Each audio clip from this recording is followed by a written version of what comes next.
Si hablamos de tratamientos capilares, ¿es posible potenciar los resultados de la finasterida sumando la nueva molécula de pirilutamida o KX826? Esta es una de las preguntas que más estamos recibiendo últimamente, y no solo en la consulta de aquí de Castellón, sino también en los comentarios, en los mensajes y en las redes. Hay muchísima curiosidad con este tema. Y es normal porque, claro, si la finasterida sabemos que funciona para la alopecia androgenética y KX826 parece una molécula tan prometedora, la pregunta sale casi sola. ¿Por qué no combinarlos?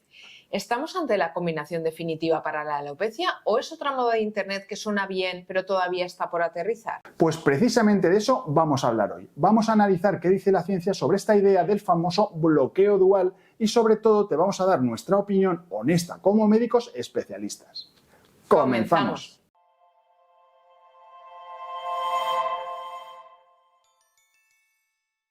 Para entender por qué esta combinación está despertando tanto interés, hay que empezar por lo básico.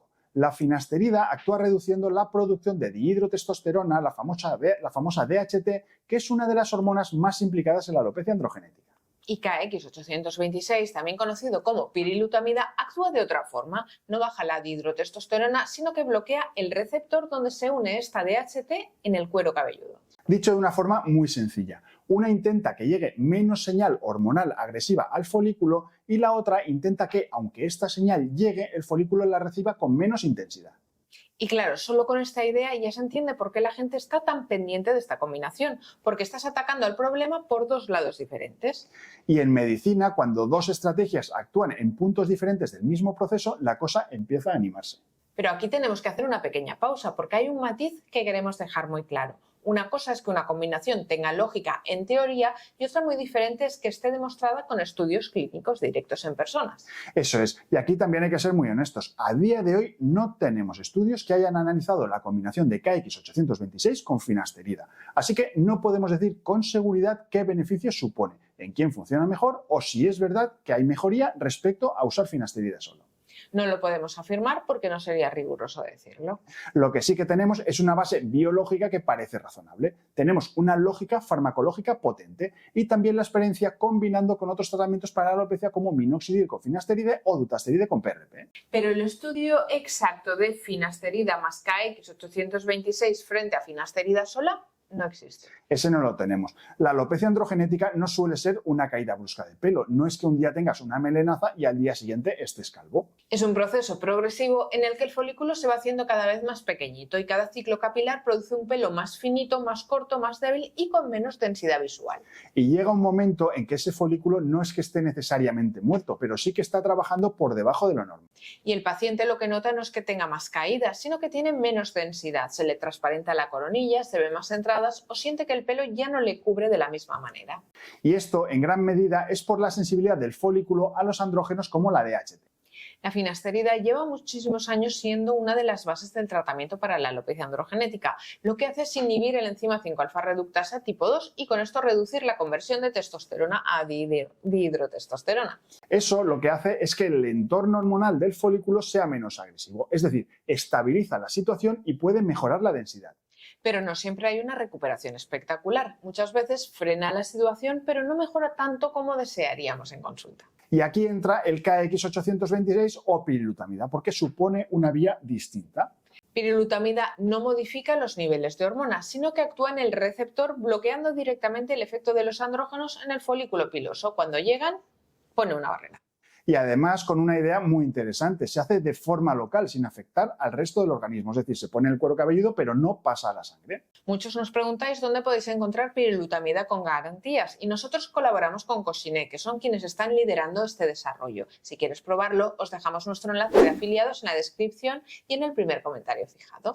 Por lo tanto, cuando juntas estas dos piezas, la combinación suena especialmente bien, porque la finasterida actúa reduciendo la DHT y KX826 frena el efecto sobre el receptor. Y la idea más interesante de todo esto es lo que nosotros llamamos el bloqueo dual. Por un lado tenemos menos dihidrotestosterona gracias a finasterida y por el otro lado tenemos menos activación del receptor gracias a pirilutamida. Y esto evidentemente es muy atractivo en el paciente que lleva tiempo con finasterida pero que busca un extra de eficacia. Ese paciente que te dice yo estoy estable pero no termino de recuperar. Otro punto que nos explica el interés por pirilutamida es el de los posibles efectos secundarios de finasterida. Es un miedo que a veces está justificado y a veces está muy amplificado.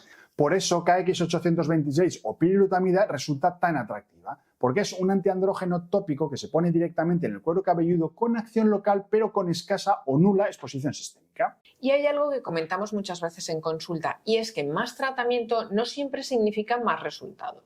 Y a veces es verdad que hay un beneficio claro, pero en otras ocasiones este beneficio es más modesto. Y eso hay que aclararlo porque cuando vas a las redes sociales muchas veces oyes, suma esto, añade esto otro, vas a multiplicar los resultados y te añades lo que otro, y esto no siempre es así. A veces el tratamiento responde bien, a veces responde regular y a veces responde mal. La idea de sumar mecanismos distintos tiene lógica y a nosotros la verdad es que muchas veces nos gusta y tiene cierto respaldo indirecto, pero sigue faltando evidencia científica. Si nos preguntas nuestra opinión personal, nosotros vemos con buenos ojos esta combinación desde el punto de vista teórico. Nos parece lógica y prometedora para algunos perfiles de pacientes. Y entonces, ¿en qué pacientes tendría sentido esta combinación de tratamientos, David? Pues Laura, probablemente en personas que ya toleran bien la finasterida, que han conseguido cierta estabilización, pero que quieren mejorar un poco. Como siempre decimos, lo más importante en el tratamiento capilar es la constancia. Un tratamiento puede ser buenísimo en teoría, pero si el paciente no se lo pone, no sirve para nada. La pirilutamida suele plantearse como aplicación tópica 2 veces al día y eso exige constancia, rutina y paciencia. Hay pacientes que se toman una pastilla al día sin problema, pero cuando tienen que añadir una aplicación tópica por la mañana y otra por la noche, ya les empieza a costar un poquito más. Y eso es muy importante porque a veces la mejor estrategia no es la más teórica, sino la que de verdad puede cumplir el paciente. Oye, David, ¿y qué opinas del shedding, que es esta caída inicial que pasa en algunas personas cuando empiezan los tratamientos? ¿Pasa con esta combinación? Pues el shedding puede pasar. No siempre ocurre, no es obligatorio, pero cuando pasa puede alarmar mucho al paciente y si no lo conoce, hacer que abandone el tratamiento. Durante años, el tratamiento de la alopecia androgenética ha estado centrado en finasterida y minoxidil, pero ahora están apareciendo muchas moléculas que funcionan por mecanismos diferentes y han abierto nuevas puertas de posibilidades. Hoy comparamos los dos medicamentos capilares que más están dando que hablar en la comunidad científica, el PP405 y la pirilutamida, también conocida como KX826. Nosotros creemos que la pirilutamida o KX826 merece atención y seguimiento. Probablemente tendrá su hueco, pero todavía estamos en una fase inicial y falta más experiencia. Entonces, David, yendo a lo práctico, si un paciente tiene alopecia androgenética y está bien con finasterida, ¿valdría la pena que añada pirilutamida? Pues como siempre, depende. Si quieres mejorar los resultados de finasteride y vas a ser constante con el uso tópico, puede ser una buena opción. Esperamos que te haya gustado el vídeo. Dale al like y suscríbete para más información capilar de calidad. Nos vemos en el próximo programa de Medicina Capilar. Hasta el próximo programa. Hasta el próximo programa.